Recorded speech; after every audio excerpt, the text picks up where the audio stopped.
च सुरेन्द्रे च कौशिके पाद संस्पृशि निर्विशेष मनस्काय श्री वीरस्वामिने नमः। आयारो आगम में कहा गया है, णो णिहिज्ज वीर्यम। आदमी को अपनी शक्ति का गोपन नहीं करना चाहिए। शक्ति का होना भी एक उपलब्धि है। एक दुर्बल आदमी होता है, निर्बल होता है, और एक सबल आदमी होता है। हमारी दुनिया में शारीरिक शक्ति का भी महत्व है और मानसिक शक्ति का भी महत्व है। फिर आध्यात्मिक शक्ति का तो मानो बहुत ही अधिक महत्व होता है। और भी बौद्धिक शक्ति हो सकती है। गृहस्थों के पास आर्थिक बल हो सकता है, किसी के पास जन बल हो सकता है। जन बल, धन बल, तन बल, मन बल और वचन बल, किसी के पास वाणी की शक्ति है। इन शक्तियों से भी ऊपर संभवतः अध्यात्म की, धर्म की शक्ति होती है। शक्ति का गोपन मत करो। शक्ति अगर है, पहली बात तो है कि शक्ति मेरे में है या नहीं। नहीं है तो अच्छी शक्ति का विकास करें, और शक्ति उपलब्ध हो जाए तो फिर तीन उसकी स्थितियां हैं। शक्ति का दुरुपयोग, शक्ति का सदुपयोग और शक्ति का अनुपयोग। शक्ति को गलत कार्यों में लगाए, किसी को कष्ट देने में लगाए, पाप कर्म का बंद करने में लगाए, तो वह शक्ति का दुरुपयोग हो जाता है। शक्ति को अच्छे कार्यों में लगाए तो शक्ति का सदुपयोग हो जाता है। और एक आदमी शक्ति है, बस पड़ी है, न दुरुपयोग करता है और न ही सदुपयोग करता है, कोई काम में नहीं लेता शक्ति को, तो वह शक्ति का अनुपयोग होता है, यानी कोई काम में नहीं ली जा रही है। आज भाद्रव शुक्ला षष्ठी है, भाद्रव शुक्ला छठ। एक हमारे धर्म संघ के आचार्य श्री का आज महाप्रयाण दिवस है। जैन श्वेतांबर तेरा पंथ हमारे धर्म संघ के 8वें आचार्य परम पूज्य कालूगणी हुए थे। वे राजस्थान में थली छापर से होते थे, ताल छापर। और जहाँ ताल है हरिण होते हैं, तो वह छापर जो कस्बा या गांव है, वहाँ से कालूगणी होते थे। और किसी महापुरुष का जन्म स्थल होता है, जन्म स्थान होता है, वह भी गौरव मंडित बन जाता है कि अमुक महापुरुष यहाँ जन्मे थे। तो ताल छापर या छापर जहाँ की रजें भी कि महापुरुष इधर जन्मे थे, ऐ ताल छापर तुम्हारी रजें मेरी आँख में आ जा। ऐ ताल छापर तुम्हारी रजें मेरी आंख में आ जा, जहाँ जन्मे थे श्री कालू राम राजा, जहाँ जन्मे थे श्री कालू राम राजा। तो वे धर्म के राजा थे, हमारे धर्म संघ के राजा थे। जन्मे और जन्म से पहले भी उनकी माँ छोगां जी थी।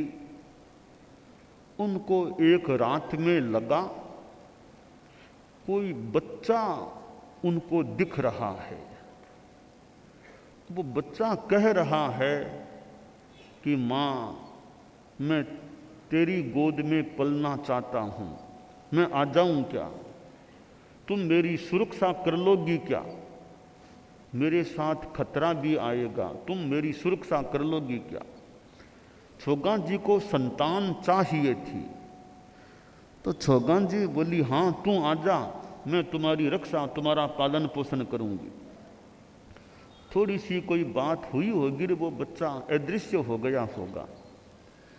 कुछ समय बाद छोगां जी के एक बच्चा पैदा होता है, पुत्र रत्न उत्पन्न होता है। बच्चा माँ के पास सोया हुआ था, माँ के पास था। लगा कोई प्रेत आत्मा, दैत्य ऐसा कुछ आया है, पर बच्चे को मानो वो उठाना चाहता है। और छोगां जी ने ऐसे मानो पछाड़ा उसको, वो दूर हो गया। यानी बच्चे की दशा, बच्चे ने कहा मेरी सुरक्षा, बच्चे की सुरक्षा की। तो ऐसे वे कालू गणी जो जन्मे थे, मानो थोड़ा खतरा कोई साथ में था, और माँ का साहस या बच्चे के प्रति प्रेम भाव खतरे को मानो दूर कर दिया। बच्चा कालू, बालक कालू छोटी उम्र में साधु बन गया था और परम पूज्य मघवा गणी, हमारे धर्म संघ के पंचम आचार्य, उनके पास वह बालक कालू दीक्षित हुआ था और शिक्षित भी हुआ। संस्कृत भाषा के अध्ययन में बहुत अपने आप को मानो अर्पित किया।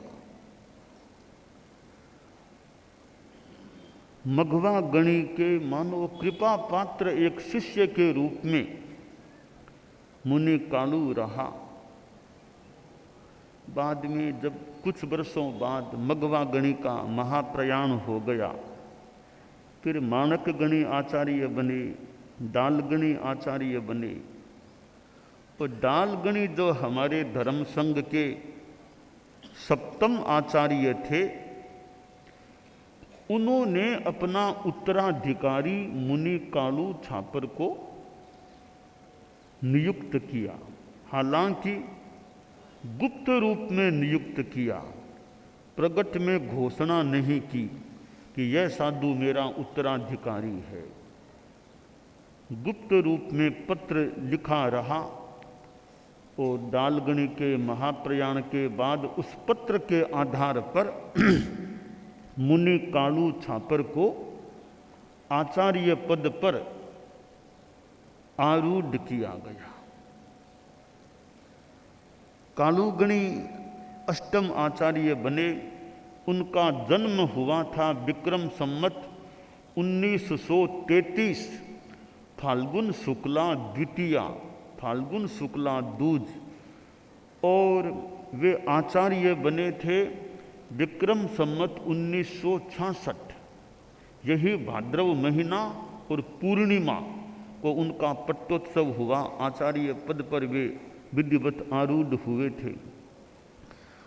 और एक युवा अवस्था के यानी करीब 33 वर्ष की उम्र में वे हमारे धर्म संघ के अधिराज अनुशास्ता आचार्य बने। विक्रम संवत 66।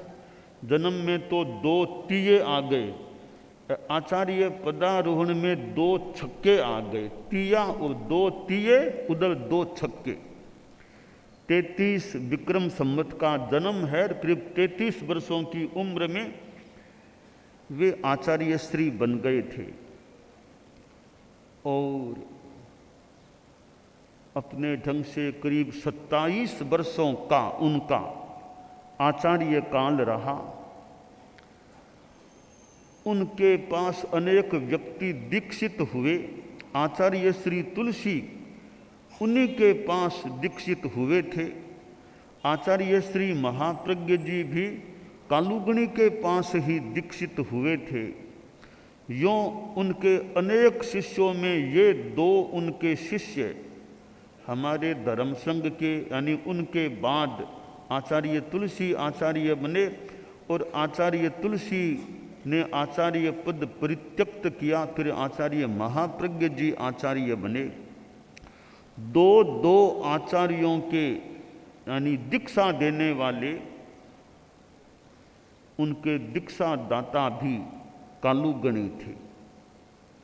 कालुगणी ने अपने आचार्य काल में 1 चतुर्मास राजस्थान से बाहर यानी हरियाणा में किया था, भिवानी में किया था, विक्रम संवत 1977 का।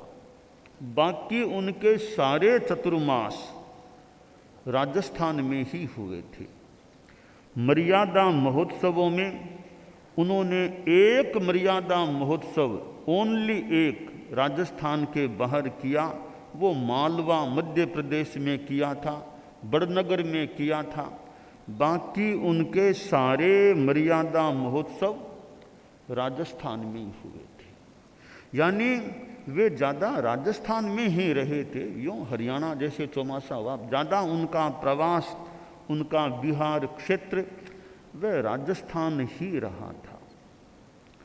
हमारे धर्म संघ में संस्कृत भाषा के विकास में भी परम पूज्य कालुगणी का योगदान है और उनका अंतिम चतुर्मास विक्रम संवत 1993 का मेवाड़ में गंगापुर में हुआ। यानी मालवा की यात्रा करके वे मेवाड़ पधारे थे और मेवाड़ में गंगापुर चतुर्मास निर्धारित था, होना था, वहाँ पधार गए। शरीर में कठिनाई हो गई थी, फिर भी गंगापुर पधार गए और गंगापुर में और शरीर की संभवतः गिरावट हुई। वे काफ़ी लगता है मनोबली आचार्य श्री थे, अपने नियम में और में अच्छे पक्के यूँ जागरूक हिम्मत वाले साहस वाले आचार्य श्री थे, ऐसा लगता है स्वास्थ्य के संदर्भ में। और शरीर में गिरावट आई तो उन्होंने मुनि तुलसी को गंगापुर में अपना युवाचार्य उत्तराधिकारी बनाया था। कहते हैं उनकी इच्छा तो थी कि मैं थली में जाऊं, विदासर जाऊं। विदासर में उनकी माता जी जो साध्वी जी थी, छोगा जी, वो थी कि उनके पास में मैं अपना युवाचार्य बनाऊं। पर मानो मन की मन में रह गई, वे थली पहुंच ही नहीं पाए। मेवाड़ के गंगापुर के बाद गंगापुर में ही शरीर ने मानो उत्तर देने की स्थिति पैदा कर दी, तो उनको गंगापुर में ही भाद्रव शुक्ला तीज को अपना युवाचार्य डिक्लेयर करना पड़ा। और तीज के बाद ये छठ आती है, संवत्सरी भगवती, फिर छठ आती है। और छठ के सायंकाल वे उनके उत्तराधिकारी भी पास में ही थे, मुनि युवाचार्य तुलसी। और वे उन्होंने कहा, मगन मुनि मगनलाल जी स्वामी तो कहाँ क्या आ गए क्या, जो भी तो सूचना दी गई होगी। मगनलाल स्वामी बहुत तेज गति से आए और कहा मगन का मैं आ गया हूँ, मगन हाजिर है। तो कालुगणी ने बोला अब यानी अब मेरा शरीर टिकने वाला नहीं। तो कहा संथारा पचका दें, कहा उनको संथारा पचका दिया और थोड़ी सी मिनटों में उनका महाप्रयाण भी हो गया। तो ऐसे कालूगणी जो महाप्रयाण हुआ वो तिथि आज की है भाद्रव शुक्ला छठ। आज से 89 ईयर्स पहले आज के दिन उनका वो महाप्रयाण यानी डेथ के दिन महाप्रयाण हुआ था। तो आज वार्षिकी तिथि है परम पूज्य कालूगणी की। हमारे धर्म संघ में अष्टम स्थान को सुशोभित करने वाले अष्टम आचार्य परम पूज्य कालूगणी थे। 60 वर्ष भी पार नहीं कर सके थे और 33 का जन्म है। इधर यह 93 में लगभग मान लो 59.5 वर्ष का करीब करीब उनका जीवन काल रहा। और एक हमारे धर्म संघ का मानो सूर्य आज के सायंकाल यूँ अदृश्य हो गया था। तो उनके पीछे फिर उनके उत्तराधिकारी आचार्य श्री तुलसी बने और वे हमारे धर्म संघ के 9वें आचार्य श्री बने। तो मानो आचार्य श्री तुलसी को धर्म संघ को देने वाले कालूगणी थे। महाप्रज्ञ जी गुरुदेव भी कालूगणी के द्वारा ही दीक्षित थे। तो आज यह कालूगणी प्रवर की वार्षिकी पुण्यतिथि है। तो जैसा आगम में कहा गया णो निहज वीरियम, इस शक्ति का गोपन मत करो। तो कालूगणी ने भी यूँ अपने ढंग से यात्रा भी की। हरियाणा, मध्य प्रदेश की मालवा, ये राजस्थान में ये राजस्थान है। तो यूँ उन्होंने यात्रा भी की, विहरण भी किया और अपने युग के वे एक आचार्य कितनों को दीक्षाएं दी थी। और संस्कृत का उनका अपना प्रयास, संस्कृत भाषा के विकास का प्रयास। तो यह शक्ति जो हो आदमी में उसका दुरुपयोग तो हमें करना ही नहीं चाहिए। अच्छे कार्यों में जितना कर सकें, आध्यात्मिकता में कर सकें, वो बढ़िया उपयोग करें। संस्कृत का एक श्लोक है, विद्या विवादाय धनम मदाय शक्ति ही परेशान परिपीडनाय खलस्य साधो विपरीत में तज ज्ञानाय दानाय च रक्षणाय। एक दुर्जन आदमी, एक सज्जन आदमी, दोनों के पास शक्ति हो सकती है। दुर्जन शक्ति का दुरुपयोग कर लेता है, कर सकता है, और सज्जन शक्ति का सदुपयोग करता है, कर सकता है। 3 बातें बताई गई। पहली बात है विद्या। एक दुर्जन खल आदमी के पास अगर विद्या है तो वह विद्या से विवाद करता है, बात को उलझाने की, विवाद कलह करने की चेष्टा करता है। सज्जन के पास विद्या होती है, वो ज्ञान बढ़ाने का, विद्या दूसरों को देने का, अच्छे कार्य में विद्या का उपयोग करने का प्रयास करता है। दुर्जन की विद्या विवाद के लिए और सज्जन की विद्या ज्ञान को बढ़ाने में प्रयुक्त होती है, हो सकती है। एक दुर्जन के पास धन है, पैसा है, वह पैसे का घमंड करता है, दिखाता है इतना पैसा, इतना पैसा। सज्जन के पास धन है, वह दान करता है, परोपकार में, दान में लगाता है, जितना संभव दान करता है। तो दुर्जन का धन घमंड का कारण बनता है, सज्जन का धन परोपकार में, दान में काम आता है। धन है, कोई वस्तु है। तीसरी चीज है शारीरिक बल है। दुर्जन के पास शारीरिक बल है, किसी को मारना, किसी के धक्का देना, किसी के लात लगाना, वो दूसरों को कष्ट देने में शारीरिक शक्ति का उपयोग कर लेता है। और सज्जन के पास शक्ति है तो दूसरों की रक्षा करने में, सेवा करने में शक्ति का सदुपयोग करता है। तो जो आयारों में कहा गया है णो निहिज वीर्यम, हम अपनी शक्ति का दुरुपयोग न करें, अनुपयोग भी क्यों करें, सदुपयोग करने का, धर्म के कार्य में लगाने का प्रयास करें, यह काम्य है।